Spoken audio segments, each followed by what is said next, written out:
Bonjour de nouveau, Tornifei.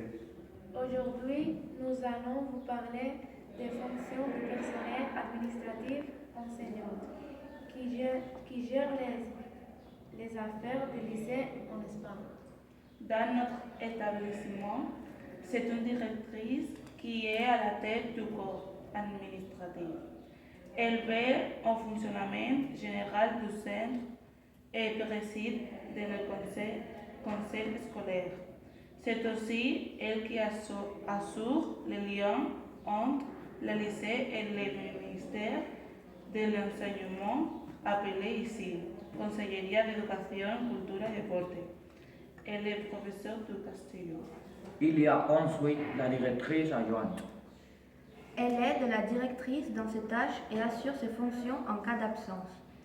Elle s'occupe de l'organisation des activités extrascolaires du centre.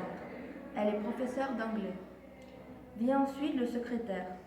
Il est chargé de la comptabilité de l'établissement et doit rendre compte, devant le conseil de classe, de l'usage de l'argent que le lycée perçoit du ministère. Il est professeur de physique-chimie. Il est aussi responsable du personnel non enseignant. Par exemple, de la secrétaire administrative qui s'occupe principalement des inscriptions scolaires. La directrice d'études veille au bon fonctionnement du lycée, présence et ponctualité des professeurs et des élèves, comportement, discipline et solution des conflits. Elle est professeure d'histoire géo. La conseillère scolaire oriente les élèves dans leurs études.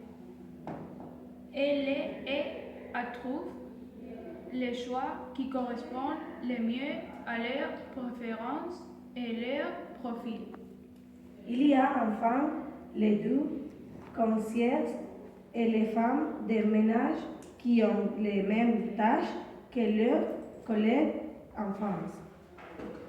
En Espagne, ce sont les professeurs qui assurent la surveillance en cas d'absence de leurs collègues. Il n'y a pas de pion comme dans le lycée en France. Les relations entre les professeurs et les élèves sont très rapprochées. Ce sont des liens de proximité. Ici, on tutoie les professeurs et on les appelle par leur prénom. Le chat de vous, de courtoisie est peu répandu en Espagne. Il s'agit d'un trait socioculturel. Depuis le début de la crise économique, en 2008, le gouvernement mène une politique d'austérité qui a sérieusement touché le secteur de l'éducation. Aujourd'hui en Espagne, les bourses et les aides aux étudiants sont quasiment inexistantes. Voilà pour aujourd'hui. On vous souhaite une bonne reprise et on vous dit la prochaine.